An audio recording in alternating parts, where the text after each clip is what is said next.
Salam sejahtera, terima kasih karena bersama dengan saya di Nazilin Unity Channel. Sekali lagi, Anwar Ibrahim bagi tamparan padu maut kepada semua pencuri-pencuri duit rakyat, pencuri duit kerajaan, menteri-menteri, bekas-bekas menteri, dan semualah yang mencuri duit kerajaan, yang mencuri duit rakyat.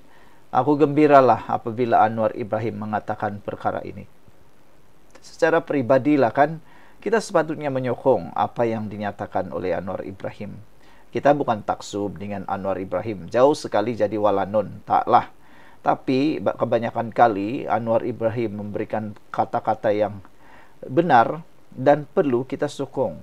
Anwar Ibrahim kata, mereka sendiri pernah jadi pemimpin yang kaya, membolot proyek besar, tetapi tetap marah pada orang lain.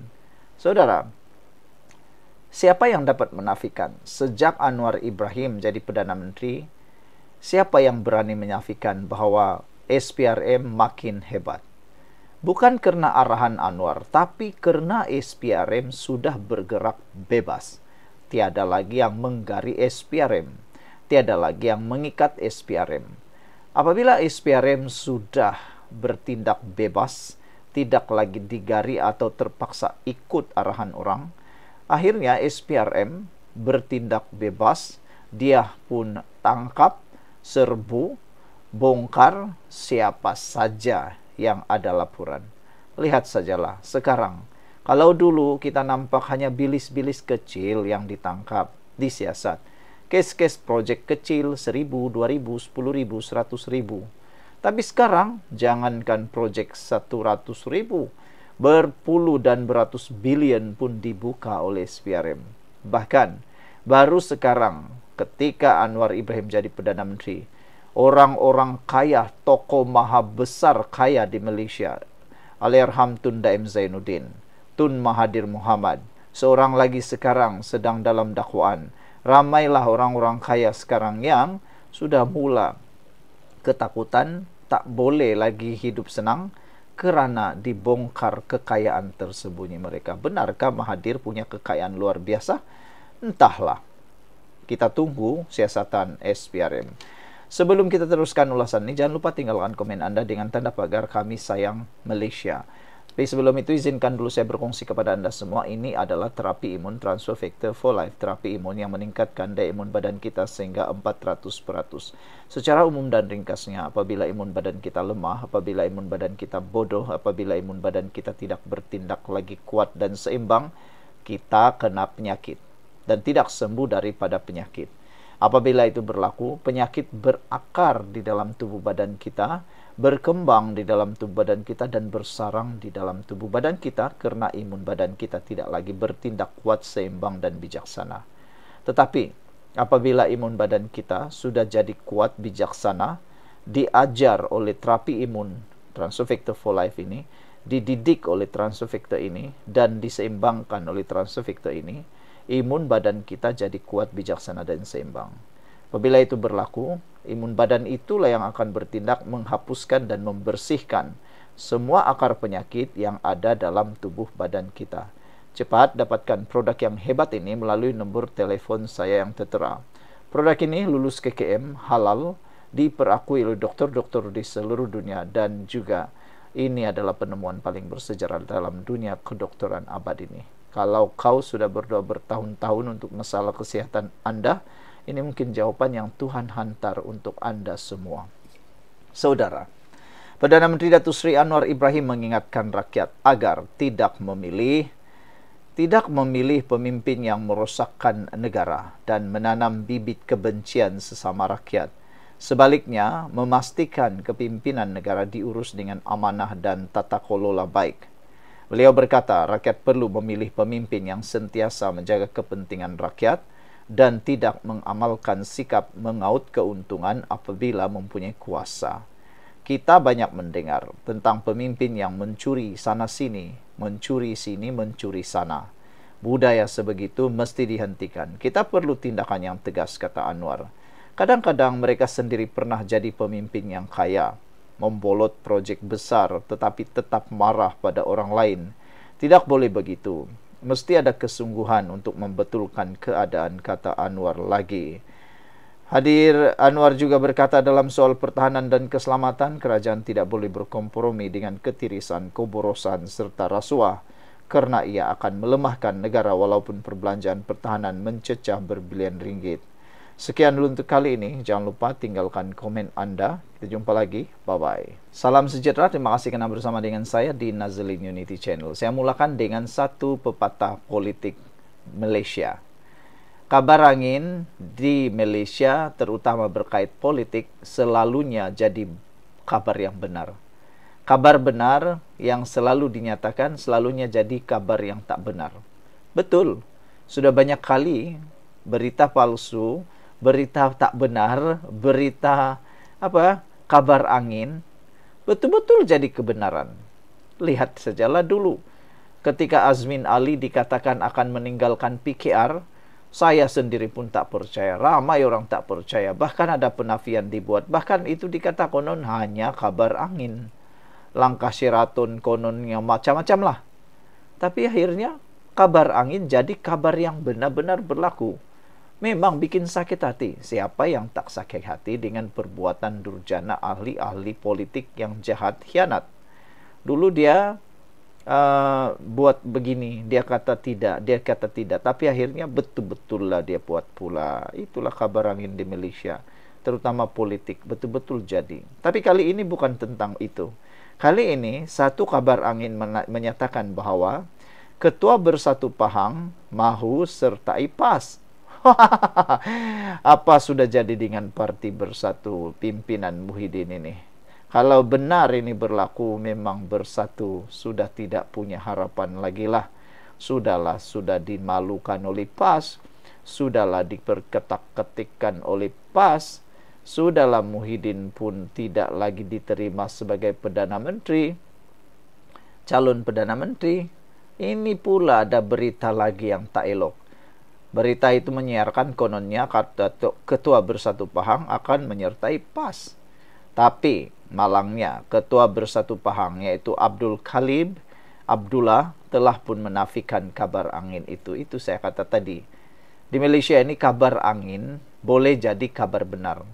Walaupun sudah dinafikan, tapi kita harap-haraplah perkara ini tidak berlaku lah kan. Kesian juga kepada Parti Bersatu kalau betul-betul Ketua Bersatu Pahang ini menyertai PAS dan meninggalkan Bersatu. Ini memang satu pukulan padu maut kepada Bersatu.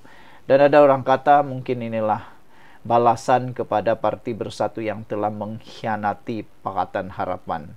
Akhirnya kemanapun mereka tidak boleh pergi. Azmin Ali pun sudah tidak tahu nak buat apa-apa lagi. Sebelum itu izinkan dulu saya berkongsi kepada Anda semua, ini terapi imun Transfer Factor for Life, terapi imun yang meningkatkan daya imun badan kita sehingga 400%. Secara umum dan ringkasnya, apabila imun badan kita lemah, apabila imun badan kita bodoh, apabila imun badan kita tidak bertindak lagi kuat dan seimbang, kita kena penyakit dan tidak sembuh daripada sebarang jenis penyakit. Dan penyakit pula berakar di dalam tubuh badan kita, lalu bersarang dan bertumbuh subur dalam tubuh badan kita apabila imun badan kita lemah dan bodoh. Tapi apabila kita ambil Transfer Factor for Life, terapi imun ini mengajar, mendidik, menguatkan dan menyeimbangkan imun badan kita. Apabila imun badan kita sudah jadi kuat, bijaksana dan seimbang, imun badan itulah yang akan bertindak seperti dokter dan askar dalam tubuh badan kita, membersihkan, menghapuskan semua akar penyakit yang ada dalam tubuh badan kita. Cepat dapatkan produk yang hebat ini melalui nombor telepon saya yang tertera. Produk ini lulus KKM halal dan diperakui oleh dokter-dokter di seluruh dunia. Tuan-tuan dan puan-puan, kalau ini adalah Anda sudah berdoa bertahun-tahun untuk masalah kesehatan Anda, mungkin ini adalah jawaban yang Tuhan hantar untuk masalah kesehatan Anda.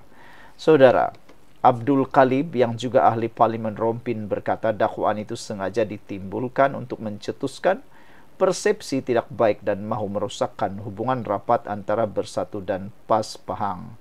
Menurutnya, kabar angin itu berpunca daripada ucapannya yang telah disalah petik, yang kemudiannya disensasikan. Dari situ mereka membuat andaian, saya nak tinggalkan Bersatu dan masuk PAS. sedangkan nada saya gunakan hanyalah berseluruh, katanya. Tidak ada isu saya nak tinggalkan parti. Bersatu Pahang berada dalam keadaan aman dan damai, katanya lagi. Mengulas berkaitan hantaran dibuat akaun Facebook Pahangku Media yang merujuk kepada petikan ucapan Abdul Khalib ketika program ceramah sambutan ulang tahun 40 tahun PAS Rompin pada Jumaat lalu. Dalam hantaran itu, Abdul Khalid didakwa sedang mencari jalan selamat selepas Bersatu Pahang semakin lemah dan berdepan masalah kewangan, ketiadaan jentera dan sokongan akar umbi. Halaman itu turut menyiarkan petikan ucapan Abdul Khalid yang antaranya berkata, biasalah mesyuarat bersatu kadang-kadang begini, mesyuarat PAS pula macam ini. Tetapi tiada masalah Datuk, berpaling ke arah naib Presiden PAS Muhammad Amar Abdullah. Saya kalau susah sangat, saya masuk PAS, kata ucapan itu. Mengulas lanjut, Abdul Khalid berkata, PAS dan Bersatu kini sibuk mengatur strategi untuk menang di negeri itu pada PRU akan datang. Sekian dulu untuk kali ini. Jangan lupa tinggalkan komen Anda. Bye-bye. Salam sejahtera. Terima kasih karena bersama dengan saya di Nazilin Unity Channel. Bila PAS bercium mulut dengan Ramasamy. Tajuk ulasan kali ini memang luar biasa, hebat, panas, dan akan membuatkan Anda tak duduk keruan. Macam mana pula PAS boleh bercium mulut dengan Ramasamy? Menjijikkan, bukan? Memang, perbuatan itu menjijikkan dan mungkin sesuatu yang tidak elok. PAS yang kononnya memperjuangkan Melayu Islam, kini sudah bercium mulut dengan P. Ramasamy, bekas pemimpin DAP yang kini mengetuai parti baru berteraskan isu kaum India, Urimai. Ketua Pemuda Amanah Kelantan, Zulhazmi Hasan beliau berkata, sikap PAS itu bukti parti pembengkang berkenan sebenarnya hanya mahukan kuasa. Dulu ketika Ramasamy di dalam DAP, nyala mereka bergaduh bukan calang-calang. Sampai entahlah, susah nak sebut lagi macam mana hebatnya mereka bergaduh. Tapi kini apa yang jadi? Menurut beliau, bercium mulut pula. Kata beliau lagi, kata Ketua Pemuda Amanah Kelantan ini, bukan hanya kerana DAP, tetapi PAS sebenarnya mahu kuasa. Dia berpeluk dan bercium mulut dengan Ramasamy, ujarnya lagi. Zulhazmi kemudian secara berseluruh bertanyakan, naib pengerusi kebangsaan DAP Sarizan Johan sama ada parti itu cemburu dengan perubahan sikap PAS sekarang. Tidak cemburu, cuma dulu dikatakan Ramasamy begitu anti-Islam. Sekarang ini pula macam kawan, semakin lama semakin rapat. Tapi itulah, PAS ni dalil mereka berubah-ubah, kata Sarizan yang juga ahli Parlimen Bangi. Sebelum kita teruskan ulasan ini, jangan lupa tinggalkan komen Anda dengan tanda pagar kami benci penipu. Tapi sebelum itu izinkan dulu saya berkongsi kepada Anda semua. Ini ialah terapi imun Transofector for Life. Terapi imun yang meningkatkan daya imun badan kita sehingga 400%. Secara umum dan ringkasnya, apabila imun badan kita lemah, apabila imun badan kita bodoh, apabila imun badan kita tidak lagi seimbang, kita kena penyakit dan tidak sembuh daripada semua jenis penyakit. Tetapi apabila imun badan kita jadi kuat, bijaksana dan seimbang, imun badan kita itulah yang menjadi penghapus kepada semua jenis penyakit yang ada di dalam tubuh badan kita. Apabila imun badan kita sudah jadi kuat, imun badan kita akan menyucikan, membersihkan kotoran yang ada dalam tubuh badan kita. Cepat dapatkan produk hebat ini melalui nombor telepon saya yang tertera. Produk ini lulus KKM halal, diperakui oleh dokter-dokter di seluruh dunia dan penemuan paling bersejarah dalam dunia kedokteran abad ini. Kalau tuan-tuan dan puan-puan sudah berdoa bertahun-tahun untuk masalah kesehatan tuan-tuan dan puan-puan, mungkin ini jawaban yang Tuhan hantar untuk masalah kesehatan Anda itu. Cepat dapatkannya, jangan bertangguh-tangguh. Saudara-saudara sekalian, Julai lalu, PAS diketuai timbalan presidennya, Datuk Seri Tuan Ibrahim Tuan Man, mengadakan pertemuan bersama Ramasamy di Parlimen. Tuan Ibrahim dilapor berkata, dia menegaskan bahawa PAS akan sentiasa mempertahankan setiap perkara yang dijamin oleh Islam dan perlembagaan semasa pertemuan bersama bekas timbalan pengerusi DAP Pulau Pinang itu. Hubungan baik PAS dengan Ramasamy itu mengundang kritikan orang ramai. Memandangkan PAS sebelum ini kerap melempar kecaman bahwa bekas pemimpin DAP berkenan sebagai anti-Islam. Itulah kan. Dulu dia kata anti-Islam, sekarang dia pula bersahabat baik. Macam mana lah orang mau percaya begini kan? Macam mana lah nak percaya pemimpin, apalagi parti politik yang begini?